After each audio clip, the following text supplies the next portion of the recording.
suis ingénieur avec option jonglage. Donc avec option jonglage et voyage, j'ai pas vraiment été dans les labos de chimie, même s'il y a une photo qui atteste pour mes profs qui m'ont donné le diplôme que j'y étais bien. Et donc du coup, je me suis très vite intéressé à la fin de mes études aux questions environnementales. J'ai fait un tour du monde de 2 ans en camion sur les problèmes d'eau dans le monde. Et puis j'ai décidé à la fin de ce voyage d'arrêter de prendre l'avion pour tout ce que j'avais vu et je suis rentré à la voile. Et j'ai commencé à travailler sur la science plus généralement. En gros, ce que j'avais vu autour du monde sur les questions d'eau m'ont poussé à croire que les scientifiques ne se faisaient pas assez entendre.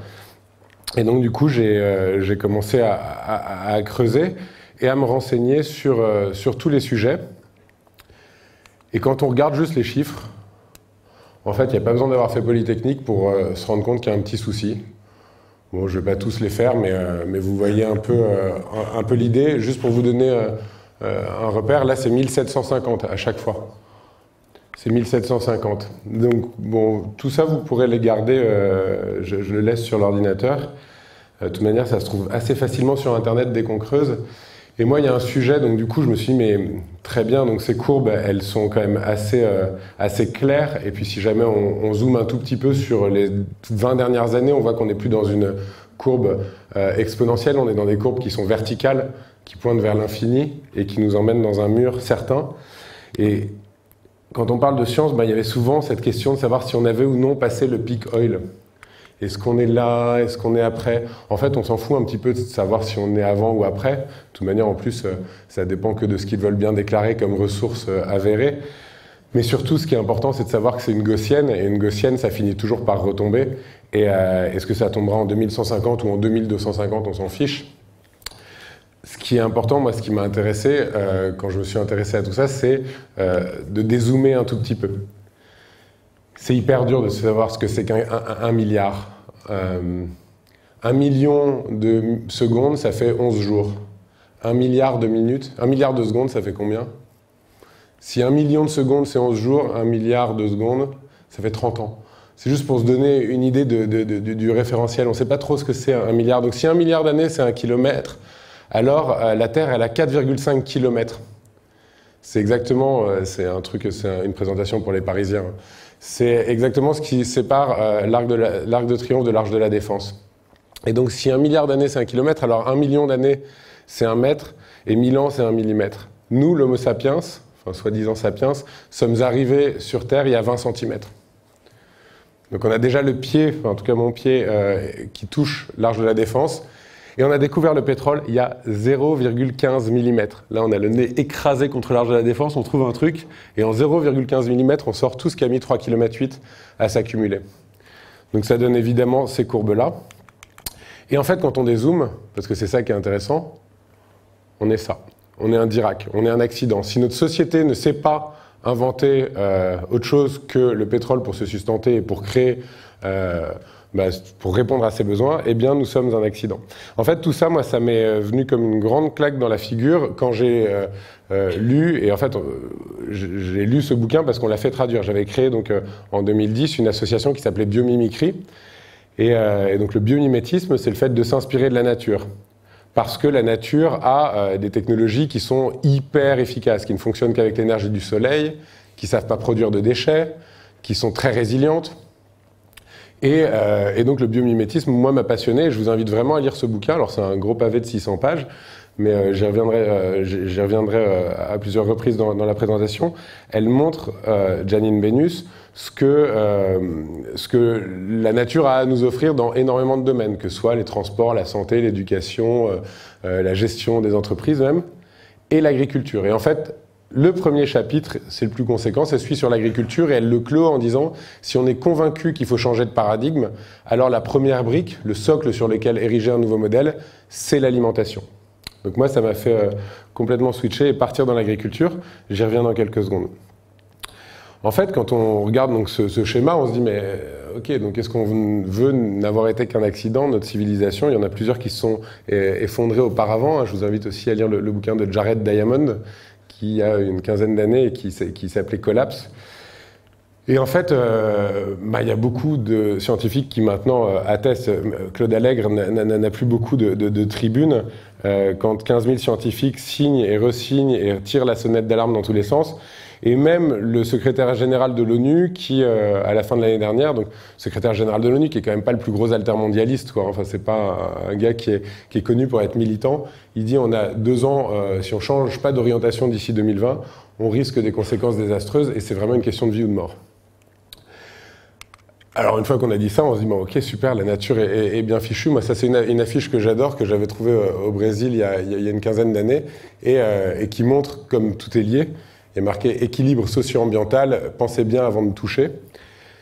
Et donc la science en fait ne convainc pas, puisque les 15 000 scientifiques continuent à s'époumoner et on continue de foncer dans le mur. Alors on met la musique un peu plus fort pour pas entendre leurs alarmes, mais on continue. Et donc c'est là que moi je me suis donc concentré sur le biomimétisme et sur le côté esthétique, l'avoir envie de transmettre. Et c'est ce que la nature nous transmet.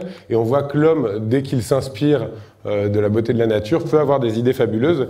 Et donc c'est là que je me suis vraiment intéressé à l'éducation. Donc le premier mur que je me suis pris, c'est un peu le mur de la science. Le deuxième, qui n'est pas encore un mur, parce que je n'ai pas encore fini cette partie, mais c'est l'éducation. Alors évidemment, l'éducation, c'est l'arme la plus puissante qu'on peut imaginer pour changer le monde. Après, je mets juste ce petit dessin, parce que pas n'importe quelle éducation, hein, on est d'accord. Il faut mettre du bon sens dans ce qu'on enseigne aux enfants et aux jeunes générations qui sont de plus en plus nombreuses. Effectivement, c'est un des gros leviers qu'on a, c'est les générations qui viennent. La question, c'est de savoir si on a le temps ou pas. On y revient dans 2 secondes. Et donc, quand j'ai commencé à bosser là-dedans, j'ai pris la direction d'une maison d'édition qui s'appelle Dérolle. Dérolle, avec, je sais pas, qui est connue pour c'est une maison de sciences naturelles avec les cartes de France, le corps humain, qui existe depuis la fin du 19e siècle et qui a bercé des générations d'écoliers. Et donc, pendant 5 ans, j'ai dirigé cette maison d'édition et on a réalisé plus de 200 planches pédagogiques sur plein de sujets. Et en fait, c'était super parce que j'avais listé tous les sujets que j'imaginais vouloir traiter. Et en face, je mettais des grands experts avec qui je rêvais de parler. Et puis après, je mettais des entreprises pour financer ça. Et puis après, je développais le projet et on remettait les affiches dans plein d'écoles. Et ce qui est arrivé quand même assez vite, c'est une prise de conscience que derrière ces beaux messages, il y avait souvent ça. Et c'est bien que HSBC file 5 000 € pour remettre des affiches dans des écoles. C'est un peu plus gênant quand on constate que c'est la première banque qui déforeste l'Indonésie, etc., pour faire de l'huile de palme. Donc là, j'ai commencé à me sentir un petit peu mal sur l'éducation. Et puis, il y a aussi cette notion de... Alors, on est dans un lieu du savoir et de la transmission. Donc sans doute, l'image que j'ai n'est-elle pas représentative de tout ce qui se fait. Mais quand même, nous, on intervenait ponctuellement sur un terreau. On ne savait pas vraiment quel était le terreau culturel et le reste des graines qui étaient mises dans ce terreau. On ne savait pas comment ça poussait. On ne savait pas si ça donne des fruits. Enfin, globalement, moi, ça ne me convenait pas totalement dans ma manière d'être, l'éducation. En tout cas, dans mon besoin d'impact rapide, parce qu'il y a quand même une vraie urgence.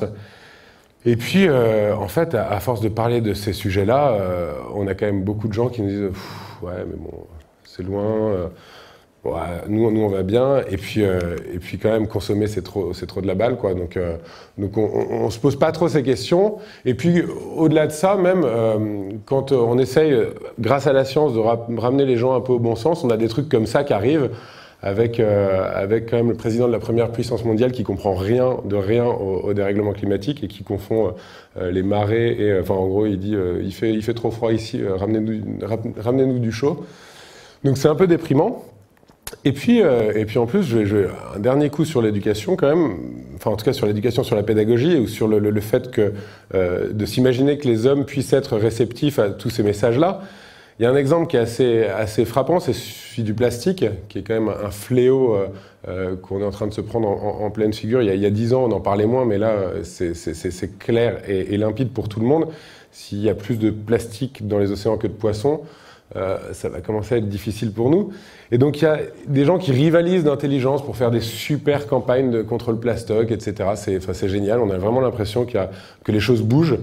Mais pourtant, en même temps, on continue d'augmenter. Le Coca continue de produire 4000 bouteilles plastiques seconde. On a 250 kilos de plastique qui arrivent dans les océans à chaque seconde. Donc là, depuis que je parle, il y a déjà 25 tonnes qui sont parties. Et on assiste à ça, pour ceux qui ont un petit peu voyagé aussi et qui voient ces paysages se détruire. Enfin, je sais pas, j'ai une copine qui revenait de la baie d'Along récemment, qui m'a envoyé des photos. Enfin, voilà. On a vraiment souillé la planète, et malgré toutes les bonnes volontés pour vouloir changer les choses et sensibiliser les gens. On arrive quand même à des trucs comme ça, quoi. On emballe en plastoc des bananes dont on a enlevé la peau et qu'on a sans doute foutu à la poubelle. Et en fait, là est arrivée une réflexion. J'ai réalisé que la seule vraie bataille écologique qu'on ait jamais gagnée au niveau mondial, ça s'est pas fait par l'éducation. La seule vraie bataille qu'on ait gagnée, c'est celle contre le trou dans la couche d'ozone. La science a expliqué que c'était les CFC. Donc avec des chlorofluorocarbures, donc en gros de dire tous les pchit, etc. Quand on a vu ça, on a vu un trou qui grandissait, on a été en train de s'ouvrir à l'espace, quoi. Et là, ils n'ont pas dit oui, s'il vous plaît, arrêtez d'acheter du déodorant pchit, achetez plutôt du déodorant en bille. Non, ils ont dit on interdit, tout simplement. Et donc, par le protocole de Montréal, donc ça a été une décision internationale qui a été prise de manière radicale. Et on a réussi à résorber ce trou dans la couche d'ozone. Donc du coup, ça a achevé de me donner non pas foi en l'éducation, mais en tout cas, moi en tout cas, c'était plus le domaine dans lequel je voulais m'engager, et j'ai décidé de passer à l'action et de me mettre littéralement les mains dans la terre. Et donc, j'ai décidé de me former en maraîchage biologique et en permaculture. L'idée étant de créer une ferme et d'évaluer la viabilité économique, technique et sociale de ce type d'agriculture. Et en fait, pour la petite histoire, donc moi c'est via la permaculture, via le biomimétisme que je suis arrivé à la permaculture. J'ai passé un petit peu de temps à la ferme du Bec et Loing, dont vous avez peut-être entendu parler. Et cette ferme est connue pour avoir fait l'objet d'une étude de l'INRA qui montre que sur 1000 mètres carrés, ils arrivent à sortir, je ne sais pas combien, des dizaines de milliers d'euros. Et donc j'ai passé beaucoup de temps là-bas. Je ne sais pas s'il y en a qui sont allés dans cette ferme, mais ce qu'on peut en dire, c'est que c'est beau, c'est que c'est luxuriant, il y a de la biodiversité, tout est beau. Voilà, on sent que ça vit. Et moi, à force de passer du temps là-bas, j'ai passé un week-end avec le directeur de recherche de l'INRA, François Léger, et je lui dis, mais comment est-ce qu'on fait pour transformer la Beauce en Bec et Loing, quoi? Parce que clairement, on voit que la Beauce, c'est mort, c'est pas beau, personne n'a envie d'y aller. Et comment on fait pour transformer la Beauce en Bec et Loing? Alors il me dit, je sais pas comment on peut faire, moi je ne suis que chercheur. En revanche, je te donne un bémol à notre étude, c'est qu'elle étudie un système qui est déjà en place depuis 7-8 ans. On ne connaît pas les conditions initiales, l'investissement nécessaire, le temps de travail, l'évolution de la productivité. Et donc, quelque part, cette phase d'installation, la phase de transition, c'est celle qui sert d'alibi à tous les lobbies et tous les partisans du modèle dominant, en disant oui, bien sûr, c'est bien l'agroécologie, mais on ne sait pas faire la transition ou on ne sait pas comment y aller. Et donc, comme nous, au Bec et Loing, on ne renseigne pas ça, ce ne serait pas idiot que quelqu'un le fasse. Et si en plus c'est un urbain, un citadin, qui n'a pas d'héritage paysan, quelqu'un qui va mettre les mains dans la terre pour la première fois, ce serait encore plus intéressant. Donc la perche qu'il me tendait sur cette ferme était trop grosse pour que je la prenne pas, donc j'ai décidé de la saisir et de me former en maraîchage bio et de faire mon stage là-bas et de monter Ferme d'Avenir. Et donc du coup, l'idée a été de créer cette ferme sur 1,5 hectare en Touraine. Pourquoi l'agriculture? Je vous l'ai déjà dit tout à l'heure, parce que biomimétisme, en tout cas moi ça a vraiment été un électrochoc, ce bouquin de Janine Benyus, et elle raconte un petit peu le monde agricole, et aujourd'hui le monde agricole, ça peut ressembler à ça. Ça ressemble même beaucoup à ça, et en France on est quand même vachement préservé par rapport aux autres pays, mais ma femme est brésilienne. Je peux vous dire qu'au Brésil, c'est quand même ça, puissance 10, et ils ne voient pas du tout le problème avec les OGM. Bref, et donc quand ça ressemble à ça, moi, pareil, je suis un peu cartésien et je suis allé chercher dans les chiffres, et donc je ne vais pas vous lire tous les chiffres là, pareil, vous les avez. Il y en a un qui m'intéresse, et en tout cas, c'est celui qui m'a fait complètement switcher, c'est celui sur l'efficacité énergétique. C'est qu'en 1940, avec 1 calorie fossile, on savait produire 2,4 calories alimentaires. Donc on transformait un petit peu de charbon, un petit peu de pétrole, en 2,5 fois plus de nourriture. Et aujourd'hui, il nous faut 7 à 10 calories fossiles et 15 aux États-Unis pour produire une seule calorie alimentaire. on a divisé par 25 notre efficacité énergétique pour produire de la nourriture. C'est un peu, depuis l'époque de nos grands-parents, c'est un peu une insulte à l'intelligence humaine que d'être 25 fois moins efficace que ses grands-parents, surtout quand on se prétend développer ou avoir progressé. Et donc là, ça m'a fait beaucoup réfléchir. J'ai passé pas mal de temps à aller de ferme en ferme et essayer de comprendre. Alors, juste ce chiffre, d'où il vient, quatre raisons principales. Les méthodes de production, avec beaucoup de phyto, beaucoup de tracteurs, etc. Deuxièmement, l'aspect mondialisé de l'alimentation, qui fait que quand vous avez quelque chose dans votre assiette, il a souvent parcouru 1000 ou 2000 km avant d'y arriver. Le corollaire de ça, c'est qu'il faut les emballer. Et ça, c'est l'emballage, c'est le plastique, c'est aussi des dérivés de la pétrochimie. Et enfin, le régime qui est très carné, on mange 80 à 90 kg de viande par Français par an, c'est quand même une folie. Si jamais tous les humains mangeaient la même quantité de viande et que c'était de la viande produite de manière extensive, il faudrait 5 planètes recouvertes de pâturage, océan compris. Donc c'est juste pas jouable. Et voilà, donc ça c'était le petit moment végétarien. Et en fait, ces quatre facteurs, on en rajoute un en bonus, c'est que comme on a tiré les prix vers le bas depuis une quarantaine d'années, et en fait, la nourriture n'a plus la même valeur et on jette maintenant un tiers de ce qui est produit et ça choque personne, enfin si, ça choque des gens, mais en tout cas pas ceux qui décident. Et donc ça vient alourdir le bilan. Alors, à la limite, on pourrait se dire, c'est pas un problème, maintenant on a des beaux tracteurs, on a des super produits. Le vrai problème, c'est que ça fonctionne tant que le baril il vaut 70 $. Le jour où le baril vaut 200 $, on ne sait plus se nourrir. Donc il faut juste se projeter un petit peu dans le futur et se dire qu'avec cette gaussienne, forcément, le prix de l'énergie va monter. Et c'est là qu'on arrive à l'intérêt de la permaculture. Parce qu'en fait, quand on regarde les écosystèmes naturels, une forêt de ce type-là ou une prairie naturelle, ça produit, alors pour les forêts, ça produit 10 à 100 fois plus de biomasse qu'un champ de blé, selon la latitude, sans intrants, sans pétrole, sans irrigation, sans déchets. Ça fonctionne beaucoup mieux que ce que nous on sait faire. Et donc l'idée c'est évidemment de s'inspirer de la nature et la permaculture c'est un peu le biomimétisme appliqué à l'agriculture. Un petit peu, donc on s'inspire de la nature dans le domaine de l'agriculture. Mais comme je donne une définition, je vais tout de suite la contredire. En fait c'est bien plus large que ça la permaculture. Enfin, en tout cas vous pouvez retenir celle que vous voulez, ça c'est la simpliste, c'est vraiment une technique agricole inspirée de la nature. Mais la permaculture, c'est bien plus que ça. La permaculture, nous, on dit que c'est une méthode de conception d'écosystèmes humains équilibrés. Donc une méthode, il y a bien une méthode qui est assez scolaire. Hein. Au Bredim, on observe, on regarde les bordures, on regarde les ressources, on évalue, on fait le design, on implémente, on fait le... Donc voilà, c'est vraiment un protocole de réflexion qui est une méthode de conception, donc méthode de conception, donc on va bien d'un point A à un point B, on n'est pas là pour sanctuariser des zones ou voilà, on a vraiment des projets. Donc méthode de conception d'un écosystème, donc avec des liens, avec plusieurs parties prenantes, plusieurs organismes vivants, etc. Humains, parce qu'on n'est pas là pour dire « Oh, vive la nature et les humains, ils sont tous pourris et il faut qu'ils disparaissent ». Non, non, l'humain a bien sa place et sinon tout ce qu'on fait n'a aucun sens.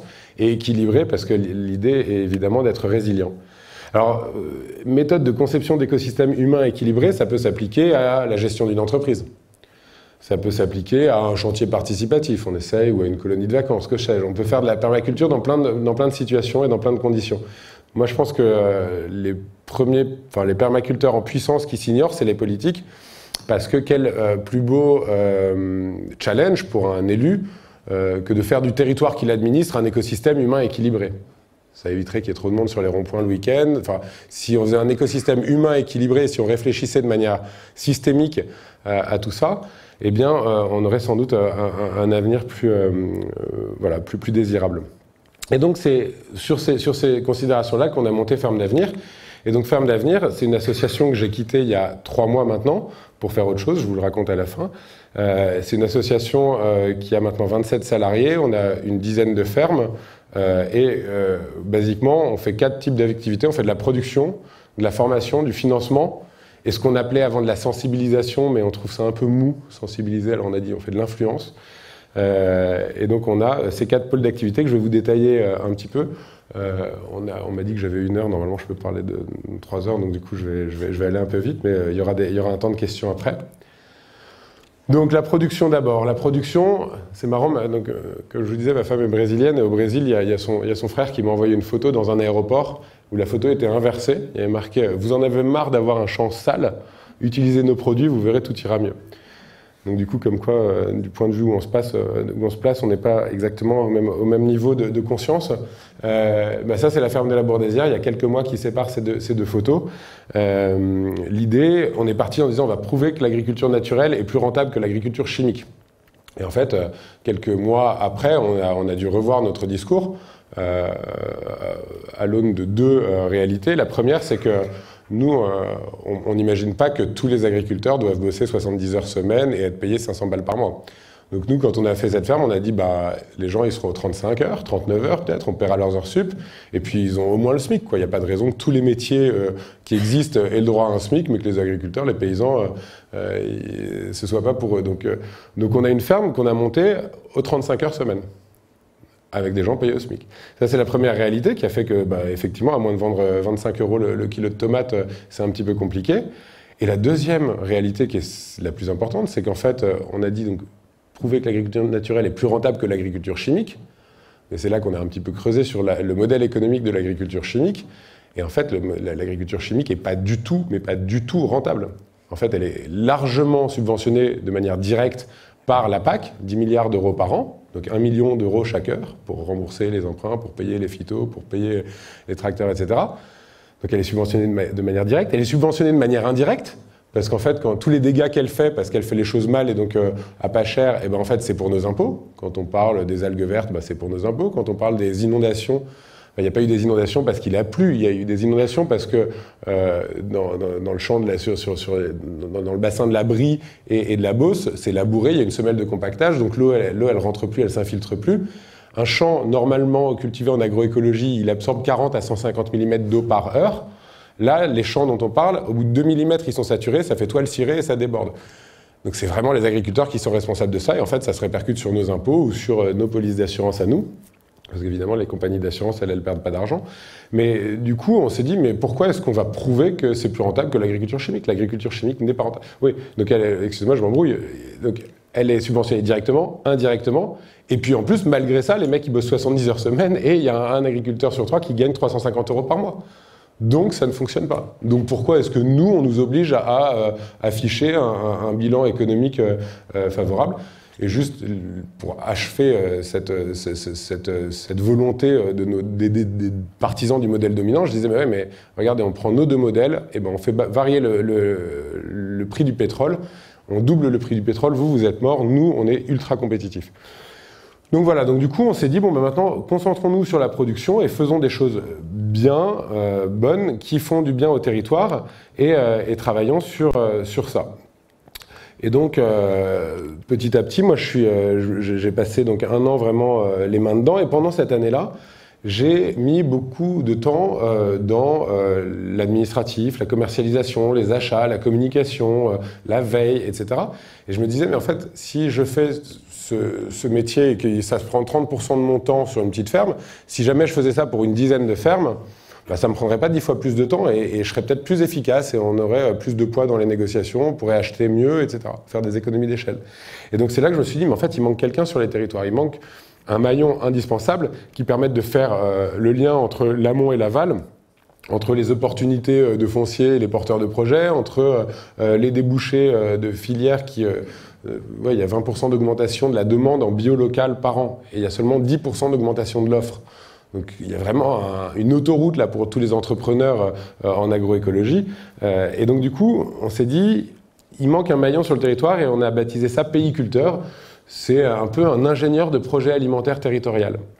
Et en gros, c'est quelqu'un qui permettrait, alors quel que soit son statut d'ailleurs, il peut être auto-entrepreneur, il peut être fonctionnaire. C'est-à-dire qu'une collectivité locale qui veut mettre un plan alimentaire territorial en place, elle n'a pas aujourd'hui de personnes outillées pour le faire. Et donc du coup, on a lancé ces formations, je vous en parle après, mais le concept de payiculteur est quelque chose qui nous parle. Si on veut, il y a 200 000 agriculteurs qui partent à la retraite d'ici 2025, on ne trouvera pas 200 000 candidats pour un métier ultra compliqué où on gagne 300 balles par mois et ça va être compliqué. Et on s'est dit, plutôt que de former 200 000 personnes à un métier impossible, formons 5 000 ingénieurs de projets alimentaires territoriaux qui, chacun, vont accompagner une trentaine de porteurs de projets. Et donc c'est comme ça qu'est né le concept de payiculteur, qu'on a nous-mêmes appliqué à une grande ferme. Pourquoi les grandes fermes? Parce que bah ouais, forcément, 1 hectare, c'est mignon, elles sont bien tes tomates, mais nous, on a des gros tracteurs, c'est nous qui produisons, toi tu sais pas nourrir le monde, c'est nous, enfin sans nous, on peut pas se nourrir. Et oui, effectivement, la permaculture souffre un petit peu de cette image small is beautiful, et en fait, sur les grandes cultures, on n'en parle pas. Et ben en fait, c'est pas du tout l'idée qu'on s'en fait. Nous, on pense que la polyculture élevage doit être le modèle de référence à l'échelle la plus petite possible, c'est-à-dire si possible à l'échelle d'une ferme, et qu'avec une gestion holistique, avec un allongement des rotations, avec des variétés anciennes, etc., on peut tout à fait avoir une gestion qui s'inspire de la permaculture pour des grandes fermes. Mais alors là, donc du coup, on a pris 70 hectares à Brétigny-sur-Orge, sur une ancienne base aérienne qui était désaffectée et qui, depuis 10 ans, était promise à un projet d'agriculture bio, mais qui n'arrivait pas à voir le jour. Justement, d'après moi, enfin en tout cas, l'histoire montre que peut-être que c'était pas totalement faux. D'après moi, parce qu'il n'y avait pas de vrai ingénieur de projet alimentaire sur ce territoire-là. Et donc, on a formé un payiculteur, une payicultrice en l'occurrence, qui a monté tout un consortium de partenaires. Alors là, c'était la plaquette initiale, il y en a qui ne sont pas annotés, il y en a qui sont partis de là. Donc du coup, monter un gros projet qui permet de créer 14 emplois en polyculture élevage sur cette base aérienne. Alors 14 emplois, c'est bien, mais pareil, moi ça ne me convainc pas totalement. Je viens de dire qu'il fallait 200 000 emplois, donc à ce train-là, si on en fait une par an, il faut 10 000 ans. Je pense que je serai mort avant et que le problème aura changé de main. Donc je me suis dit, c'est bien, mais c'est quand même pas assez. Qu'est-ce qu'on peut faire? Et donc là, on a décidé de faire de cette ferme, qui existe aujourd'hui, là la photo, c'est une photo qui date, maintenant on a fait nos premières récoltes l'année dernière.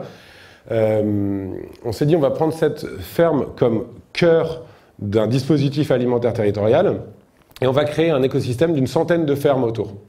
Une centaine de fermes et faire des unités de transformation, de la formation, de la distribution, etc.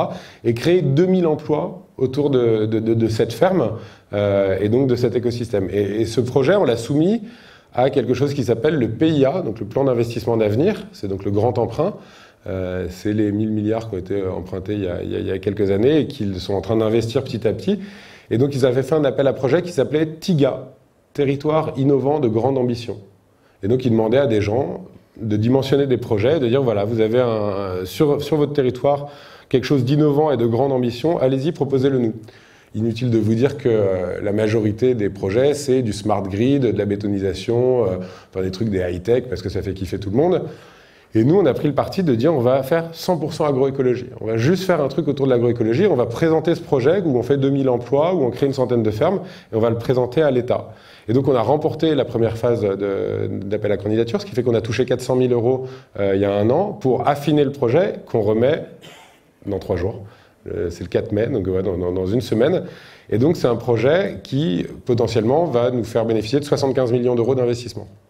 Donc c'est des gros projets à l'échelle à l'échelle industrielle. Et ça peut pas se faire sans payiculteurs. Et surtout, moi, ce qui m'intéresse là, c'est que 2000 emplois sur un département. Il y a à peu près 100 départements en France. C'est bon, ça fait 200 000. Donc on est dans l'échelle qui nous intéresse et c'est l'impact avant tout.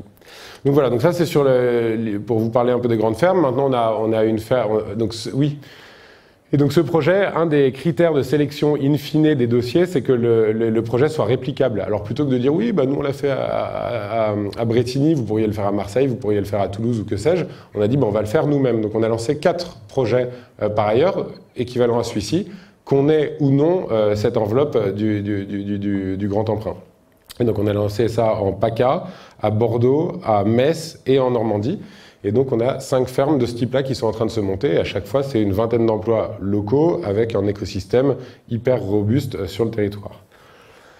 Aussi du conseil, donc on travaille sur les plans alimentaires territoriaux, on travaille sur des porteurs de projets qui ont besoin d'aide, etc. Donc voilà sur la partie production. Ensuite, la partie formation. D'emblée, l'idée, c'est de transmettre tout ça. Alors, pas moi, parce que moi, je suis un expert de rien, mais ce que je sais faire, c'est trouver des experts et leur donner la liberté de s'exprimer. Et donc, on a fait une boîte à outils qui compte, il y a 19 heures de lecture, si je ne m'abuse, il y a quelqu'un qui m'avait dit ça un jour, avec des cas pratiques, des fiches thématiques, des dossiers thématiques. Et donc, ça parle aussi bien des techniques de jardinage que de la permaculture humaine ou de la manière de se financer.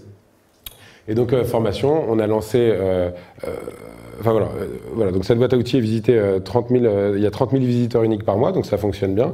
Et on a lancé beaucoup de formations, créer sa micro-ferme, faire son potager perpétuel, tailler ses fruitiers, etc. Ça, c'est des formations plus courtes. Et on a fait une formation, cette formation payiculteur, donc le métier dont je vous parlais tout à l'heure. Et donc on en est maintenant à la troisième promotion. Donc les deux premières, ça a été 35 personnes formées. Sur les 35 personnes formées, il y a 12 fermes qui ont déjà vu le jour. Donc ça fonctionne. Et on est dans la troisième promotion avec 22, donc on aura 55 personnes formées pour cette troisième année. Donc on va avoir une certification pour cette formation, puisque ça fait 3 ans qu'on l'a fait. Et former des payiculteurs, donc des ingénieurs de projets alimentaires territoriaux, c'est bien, mais il faut aussi former des gens qui mettent les mains dans la terre et qui soient doués en maraîchage.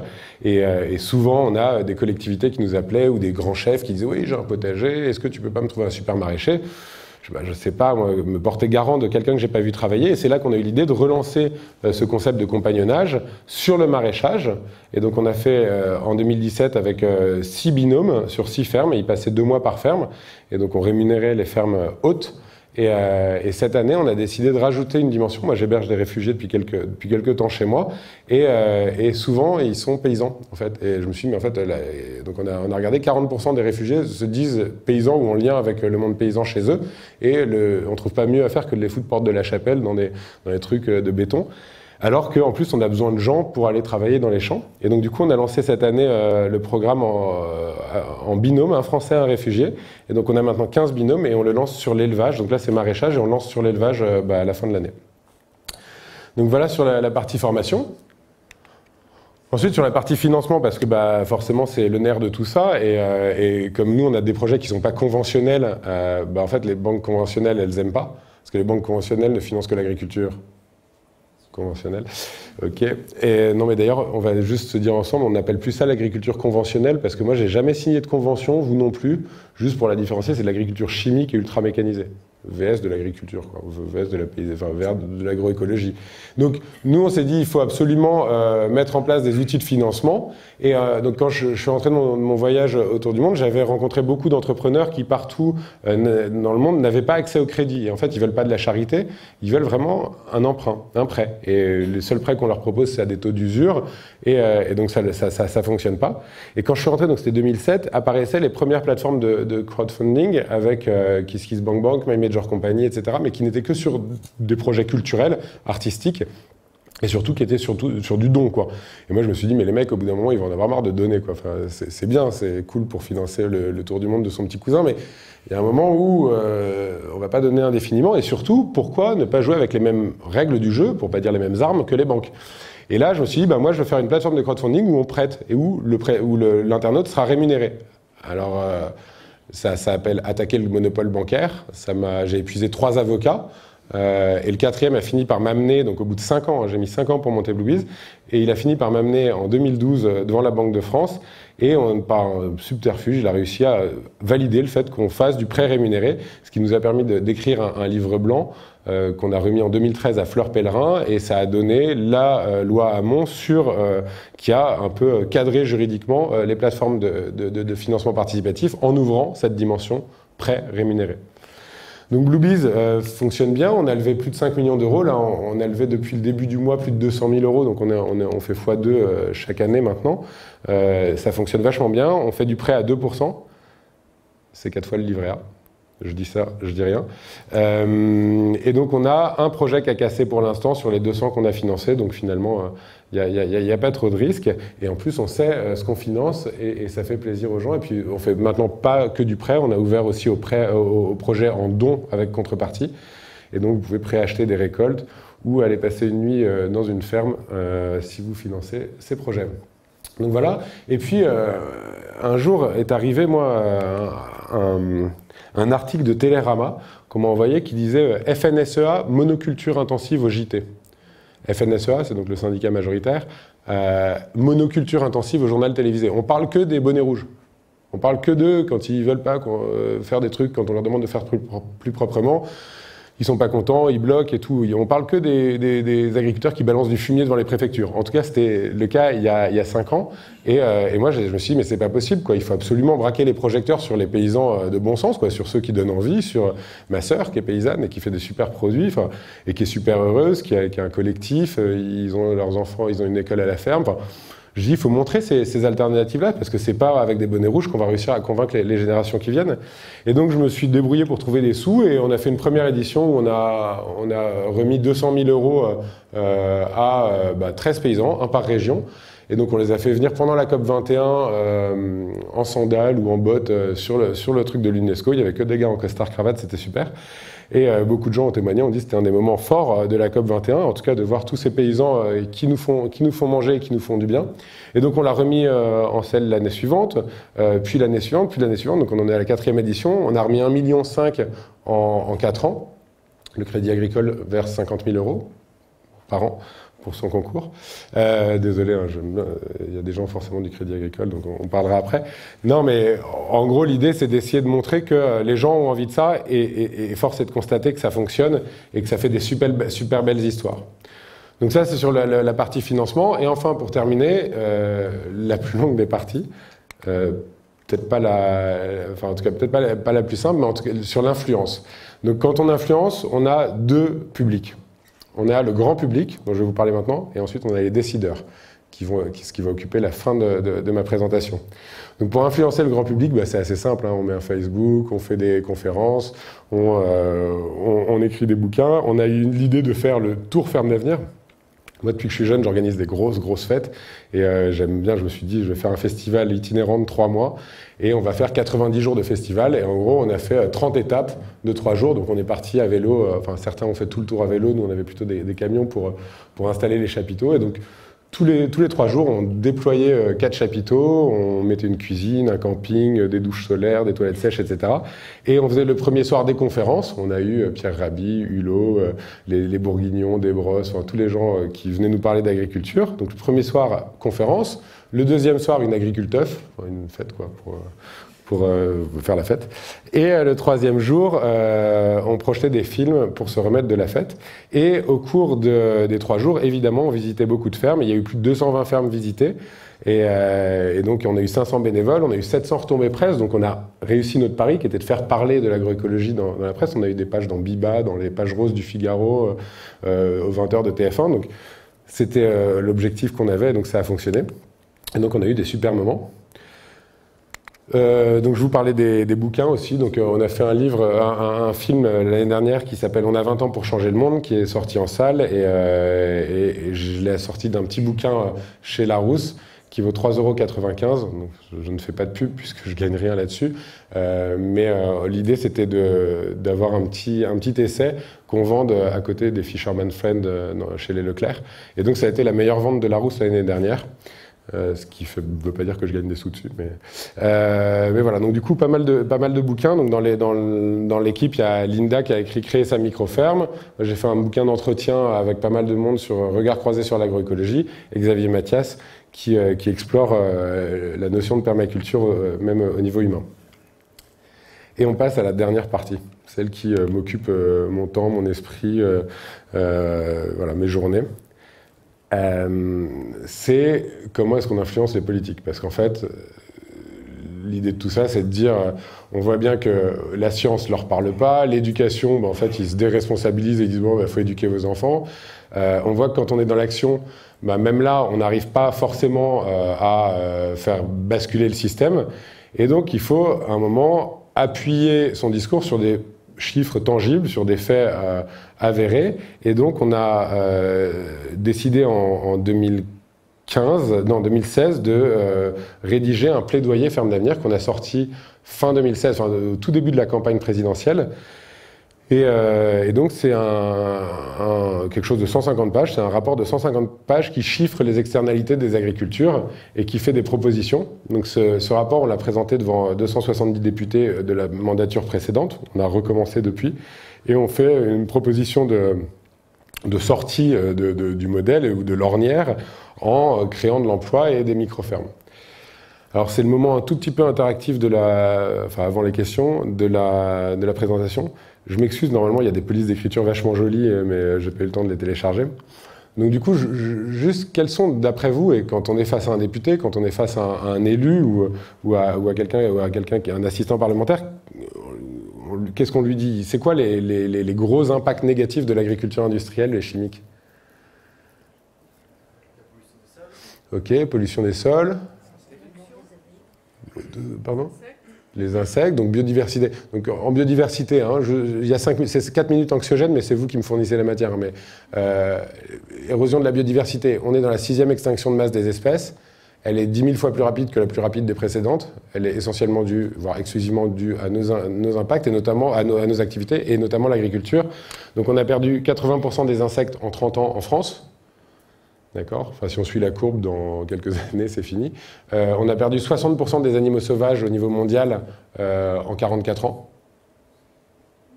44 ans, 66% des animaux sauvages. Pareil, si on continue la courbe, ça va être compliqué. Donc voilà, donc ça c'est la biodive. Pollution des sols, ouais. L'érosion des sols, et donc qu'est-ce que ça provoque? En fait, quand les sols sont plus... Enfin, ils commencent à rejeter... Enfin, bon, globalement, ils rejettent du carbone aussi, on perd de la matière organique, et donc l'agriculture est responsable, selon le scope qu'on considère, de 20 à 40% des émissions de gaz à effet de serre. Je reviendrai après pour expliquer à quel point c'est absurde. Donc, on a dit donc biodiversité, dérèglement climatique, quoi d'autre? Normalement, il y en a qui arrivent en premier, et c'est... L'eau, la pollution de l'eau. Donc dans ce rapport, et donc tous les chiffres sont sourcés et proviennent de labos de recherche, le PIB de l'agriculture en France, c'est 60 milliards d'euros par an. On produit pour 60 milliards par an sur le territoire. Okay. Le coût de la dépollution de l'eau des nappes directement imputable à l'agriculture chimique, si on dépolluait, parce qu'en fait c'est trop compliqué, c'est dessous, ça se voit pas, et puis en fait c'est pour les autres, ce serait 60 milliards par an. Autrement dit, on produit pour 60 milliards, on pollue pour 60 milliards. Du coup, si on voulait intégrer le coût de la dépollution de l'eau dans le prix des produits, qu'est-ce qu'il faudrait faire? Il faudrait déjà doubler le prix des produits. Rien que sur la question de l'eau. Ok, donc on a biodive, changement climatique, eau. La santé, le problème des perturbateurs endocriniens, ça coûte 80 milliards par an à la France. Alors évidemment, tout ne vient pas des pesticides, hein. Il y a aussi les cosmétiques, les PET, etc. Mais globalement, vu ce qu'on mange, on peut quand même raisonnablement se dire qu'une bonne partie est due à l'alimentation. Moi, j'ai un enfant qui est handicapé, son cerveau ne s'est pas développé, c'est ni métabolique ni génétique. Et j'ai la chance, parce que je suis un défonceur de porte, donc de me faire suivre par les meilleurs en France, qui ne savent pas ce que c'est et qui disent, en fait, c'est très vraisemblablement dû aux perturbateurs endocriniens. Des enfants comme Léon, il y en avait 1 sur 3000 dans les années 70. 1 sur 3000, alors on en ratait peut-être 1 ou 2 sur 3, enfin on en ratait peut-être 1 sur 2 ou 2 sur 3, peu importe, on est dans cette échelle-là, donc peut-être disons 1 sur 1000. Aujourd'hui, c'est 1 sur 68 aux États-Unis. Il y a la ministre québécoise de la Santé qui parle d'un tsunami de l'autisme. D'accord? En fait, c'est pareil, hein, ces chiffres, ils sont dans le bouquin, ils sont sur le rapport, etc. Donc, et sur notre site, puisque j'ai mis toutes les sources du bouquin sur le site. Globalement, on est en train de dégénérer notre espèce. Vous avez certainement des gens autour de vous qui ont des problèmes de fertilité, des problèmes de... Voilà, et donc, les hommes ont perdu 50% de leurs spermatozoïdes en 25 ans. Enfin, voilà. J'ai dit, c'est presque fini le moment anxiogène. Il me manque un problème, il y a 5 problèmes, il y en a un, et c'est le problème principal, la préoccupation principale des Français, et pourtant, c'est ce qui arrive toujours en dernier dans les conférences. Déshumanisation de la profession. Alors, déshumanisation de la profession, vous voyez, très bien, déshumanisation, donc c'est des robots, donc du coup, en gros, on perd de l'emploi, quoi. Globalement, moi, c'est surtout ça ce à quoi j'arrive, c'est que on a détruit, l'agriculture industrielle a détruit en 30 ans 80% des emplois qu'elle avait. D'accord? Et un chômeur, ça coûte 15 000 € par an à l'État, donc c'est à nouveau des dépenses. Donc tout ça fait quand même un paysage un petit peu flippant. Et il y a une bonne nouvelle, et elle vient de la permaculture. En permaculture, on dit que le problème, c'est la solution. Et en fait, la seule solution pour tout ça, c'est l'agroécologie. L'agroécologie, parce que, en fait, qu'est-ce qu'on fait? Moi, je suis ingénieur sur le papier, hein, en traitement de l'eau. Qu'est-ce qu'on fait quand on veut faire de l'adduction d'eau potable? Ben, on recrée un sol vivant. Ah, super, on défonce les sols et puis on va en faire chimiquement des faux dans des usines. Et en plus, ça va payer Veolia et Vinci qui vont foutre la moitié. Pardon. Vous avez vu aujourd'hui, non? Vinci qui valide qu'ils rejettent des déchets toxiques dans la Seine depuis on ne sait pas combien de temps. Bref, donc du coup, tout ça pour dire qu'on a à notre disposition le meilleur outil pour faire de l'eau potable. Je vous raconte une anecdote. En Bavière, en 93, l'eau n'est plus potable à Munich. Donc le conseil municipal se réunit, dit bon, bah voilà, il y a trop de nitrates, l'eau est plus potable. Super, bah, on va faire une usine d'adduction d'eau potable. On va faire bosser, je ne sais pas quel industriel. Oui, ok, on va mettre 10 millions de Deutschmark. Puis il y a quelqu'un dans le conseil municipal qui dit attendez, pourquoi il y a des nitrates dans l'eau? D'où elle vient la pollution? Ah, bah, c'est parce que sur le champ captant, en fait, les 250 agriculteurs, ils balancent de l'azote en excès. Ouais, mais on ne pourrait pas essayer de régler le problème à la source, c'est le cas de le dire, de leur demander d'arrêter. Ah ouais, mais ça veut dire passer en bio. Bah oui, mais est-ce qu'on ne pourrait pas leur imposer de passer en bio? Ah bah oui, mais ils vont perdre de l'argent parce qu'en fait, ils vont perdre des rendements, etc. Ok, mais est-ce qu'on n'avait pas prévu, nous, 10 millions de Deutschmark pour un industriel? Est-ce qu'on ne peut pas donner cet argent qu'on avait prévisionné pour ces agriculteurs? Si ça se trouve, dans 2-3 ans, ils vont avoir retrouvé leur équilibre économique. Et c'est évidemment ce qui se passe, puisqu'en fait, on perd des rendements, mais on perd aussi en charge, on augmente le prix de vente, donc finalement, ils s'y retrouvent. Et donc, ils ont choisi cette option à Munich. Et donc, dès 1994, les agriculteurs ont été sommés de passer en bio, ils ont été obligés de le faire en quelques années. L'eau était redevenue potable au bout de 4 ans, ils ont retrouvé leur modèle économique au bout de 5. Et donc, finalement, l'eau à Munich, elle est gratuite, c'est les agriculteurs qui la produisent, et eux, ils gagnent plus qu'avant, ils sont payés pour un service écosystémique qui est super précieux, puisque c'est quand même la source de la vie. Donc, l'agroécologie, sur la question de l'eau, c'est fou de se dire qu'en fait, on pollue pour 60 milliards, alors qu'en fait, on a le meilleur instrument pour dépolluer de l'eau dans la Terre. Dérèglement climatique, bon, voilà, je ne vais pas faire 12 heures là-dessus. C'est quoi le meilleur moyen de capter du carbone qu'on connaisse?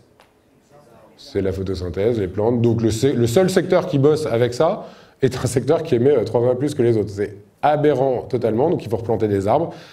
C'est d'ailleurs ce qu'on a fait dans le concours Arbres d'avenir, et c'est ce que font beaucoup de gens avec l'agroforesterie qui se développe heureusement. Et vous avez vu les photos aussi de Sébastien Salgado, qui au Brésil a remis en état tout un écosystème. Je vous invite à regarder.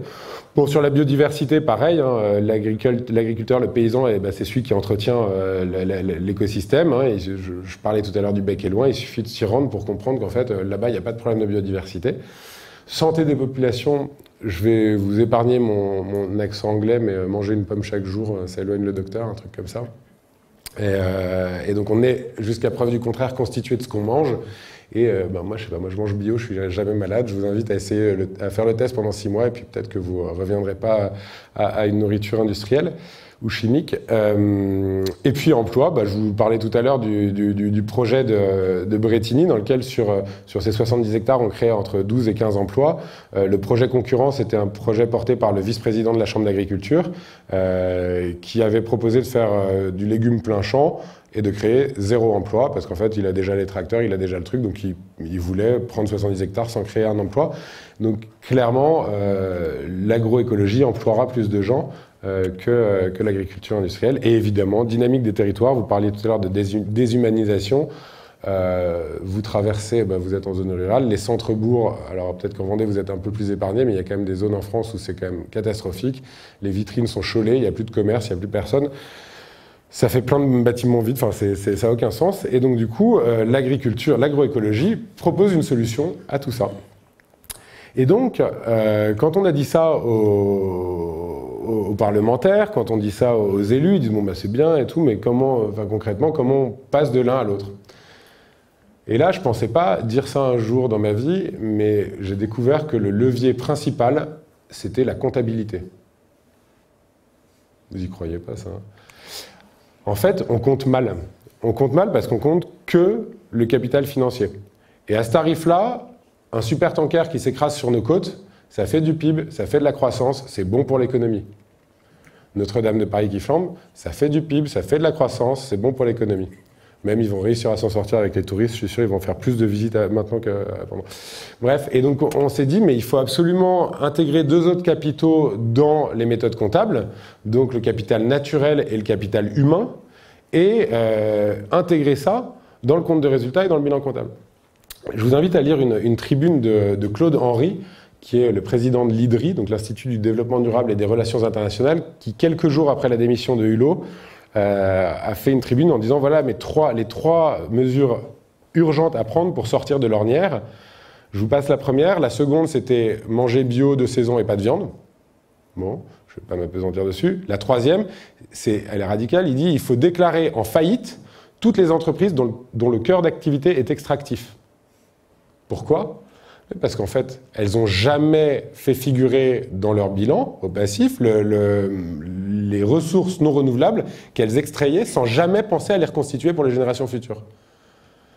On est un peu loin de tout ça. Hein. L'entreprise la plus rentable l'année dernière, c'était Saoudia Petrol Arabie, la compagnie pétrolière d'Arabie Saoudite, qui affiche des résultats totalement insolents, alors qu'en fait, elle a juste trouvé un trou et il pompe, quoi. Et donc, il faut absolument intégrer, et donc c'est très simple, ça s'appelle la comptabilité en triple capital. On bosse avec Jacques Richard, qui a fait notamment la comptabilité CARE, C-A-R-E, qui est une méthode qui est bien plus, enfin, qui est assez poussée, et qui permet assez facilement d'intégrer ça. Alors il suffit, si vous voulez rentrer dans le détail, et s'il y a des gens qui aiment la comptabilité, je pourrais vous raconter, mais en gros, on comptabilise soit le temps, soit l'argent investi pour préserver le capital naturel et le capital humain. On ne regarde pas combien on dégrade parce que c'est super compliqué, c'est diffus et on n'arrivera jamais à savoir si les autistes, c'est vraiment le cas et à quelle part de tel agriculteur. Donc on dit, on va intégrer dans la comptabilité les investissements faits pour préserver les capitaux naturels et humains. Et on baserait et on indexerait les impôts là-dessus, évidemment. Alors tout ça, on a décidé, nous, de le rendre un peu plus digeste dans des propositions. Et donc, dès qu'on a sorti en 2016, fin 2016, le plaidoyer, on a extrait de ce plaidoyer une dizaine de propositions qu'on a soumise à des Français, voilà, une pétition qui a été signée par 75 000 personnes et qu'on a remise à Emmanuel Macron alors qu'il n'était que candidat. Quand il est venu sur notre ferme en Touraine, on lui a remis cette pétition et il a dit qu'il ferait sienne 3 des propositions ici. Vous pouvez essayer de deviner lesquelles c'est, comme il ne les a pas mises en place, de toute manière vous ne trouverez pas.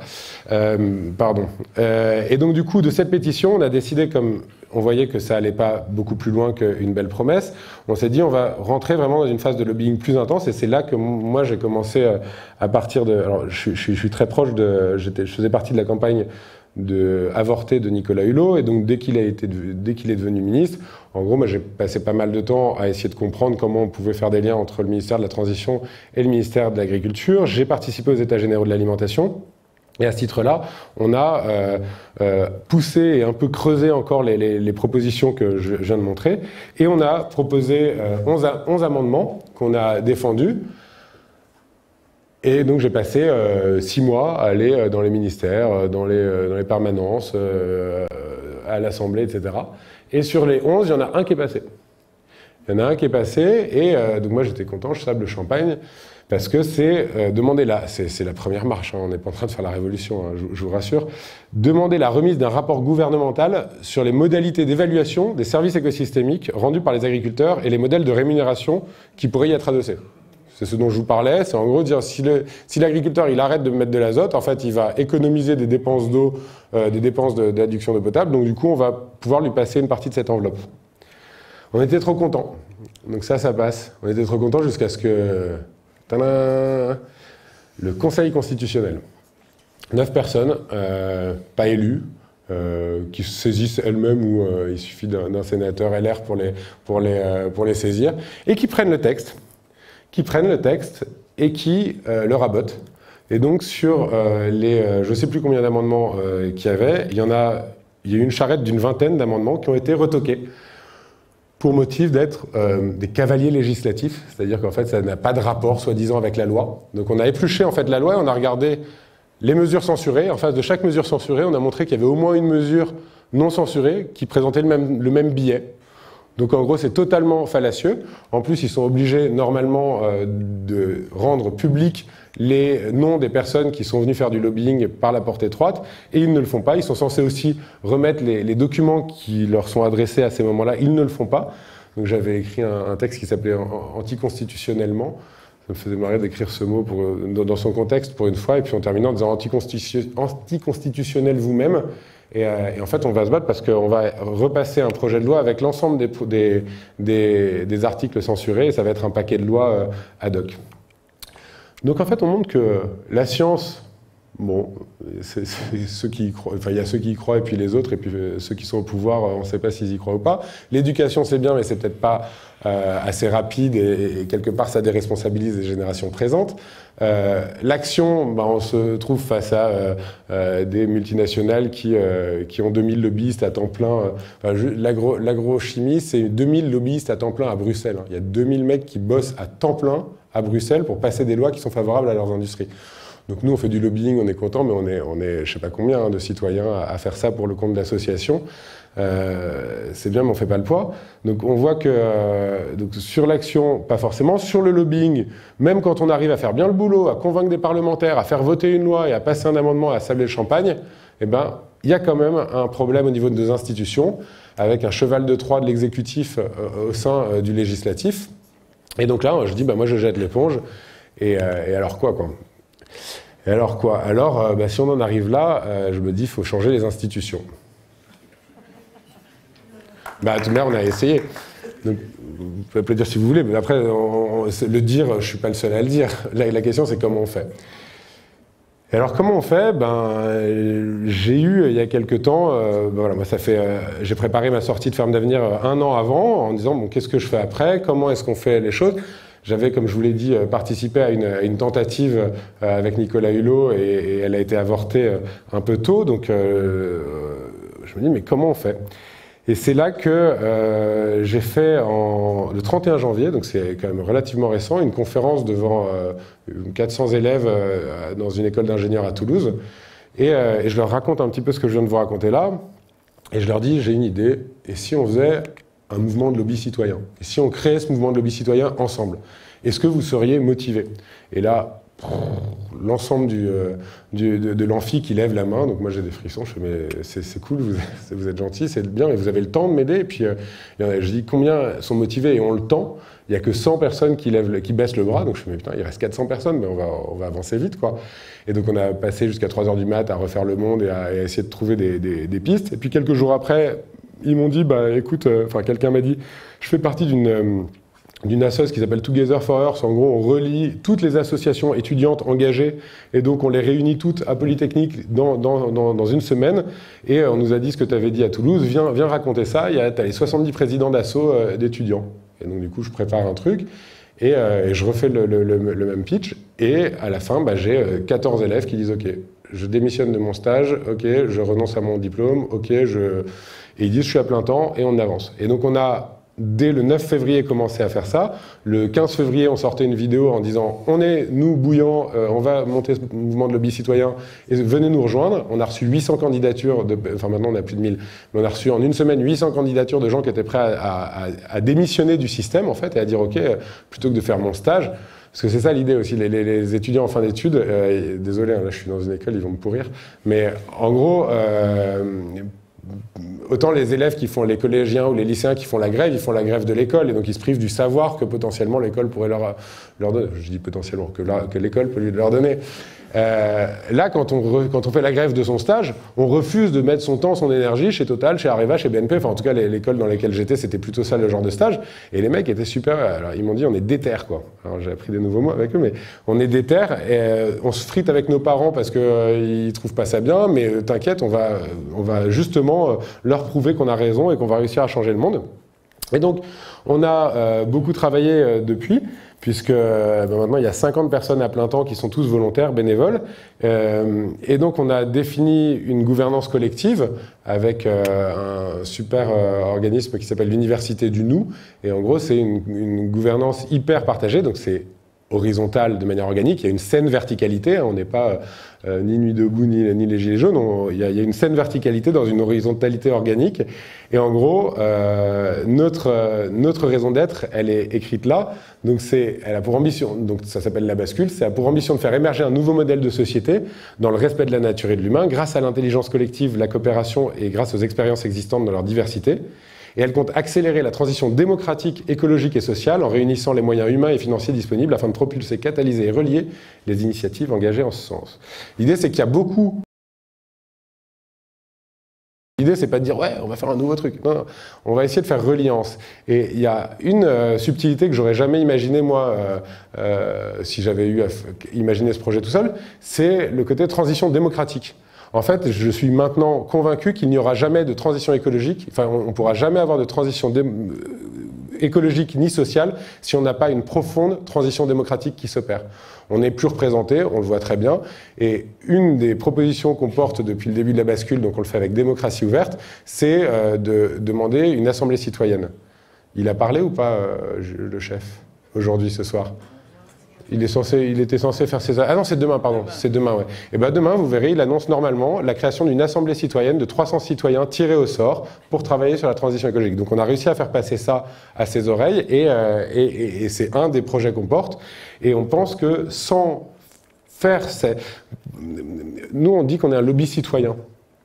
On me dit, mais attendez, vous allez les faire comment, vos propositions politiques ? Tout existe déjà. Effectivement, si on regarde les propositions de EELV, de Hamon, de machin, de la France Insoumise, et puis les 66 propositions de Hulot et Berger, je suis sûr qu'on regarde, il y a déjà à peu près tout qui est posé sur la table. Le seul problème, c'est que ça passe pas. Et en fait, si jamais nous, on prend juste les propositions de Hulot et Berger et qu'on va faire du lobbying pour ces propositions, les gars, ils vont nous regarder en face, ils vont nous dire « Super, elles sont bien vos propositions, elles viennent d'où ?»« Ah ok, vous êtes des lobbyistes pour Hulot et Berger. » Ben non, on est des lobbyistes citoyens. Ben non, en fait, vous êtes des lobbyistes de gens qui ont écrit des trucs, mais qui n'ont rien de citoyen en soi. Et donc, il faut passer par un processus. Et nous, on pense que le processus est hyper important. On tire au sort des gens, on les informe, on les accompagne, et à la fin, c'est eux qui tranchent, c'est eux qui décident. Et à ce tarif-là, on pourra accoler le mot citoyen derrière le mot lobby, et c'est bien ce qu'on compte faire.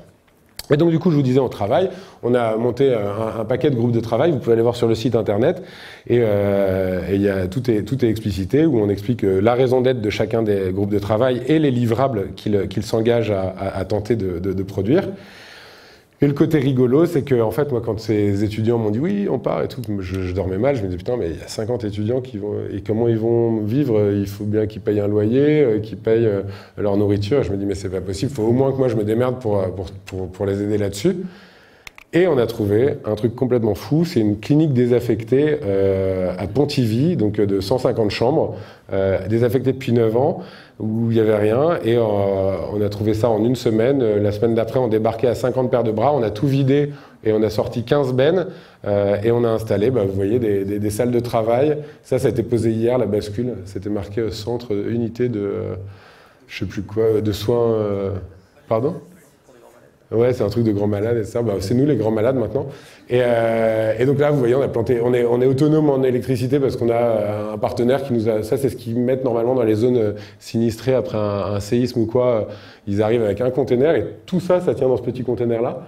On a planté des patates, on a des poules, donc voilà, on est en autonomie quasiment, on est en toilette sèche et puis il n'y a pas eu d'électricité, il n'y a pas de chauffage depuis 2 mois. Mais vous voyez, on bosse avec des bonnets. Mais ça fonctionne bien, on est un peu en mode post-effondrement et on montre que ça fonctionne et et voilà, on est en train de mettre en place toute la suite. Et donc on cherche pour septembre, parce que l'idée, c'est évidemment ça, c'est qu'on ne va pas faire la révolution totalement d'ici. Dès septembre, nous, on doit bouger, donc on va trouver 2 lieux, donc on va trouver 2 fois plus d'étudiants, et puis dans 1 an et demi, on aura ouvert 5 ou 6 lieux, ou j'en sais rien, un peu partout sur les territoires. On va faire ce qu'ils n'arrivent pas à faire, c'est-à-dire un service citoyen universel, un truc où les gens ont envie de s'engager. Donc je suis en train de négocier, donc ça y est, je suis reparti à l'Assemblée la semaine dernière pour essayer de négocier un statut pour ce genre de volontaires-là, qui ne payent pas, je sais pas, les transports, ou qu'ils touchent, je sais pas... Bref, on est en train de travailler avec Delphine Bateau sur ce sujet-là, et vous savez tout. Et donc maintenant, j'ai presque fini. Est-ce qu'il y a des gens qui sont chauds pour venir à La Bascule nous aider? Parce que c'est une question de poids, hein, donc plus on sera, plus on pèsera. Et vous y êtes déjà, c'est super. Donc merci beaucoup.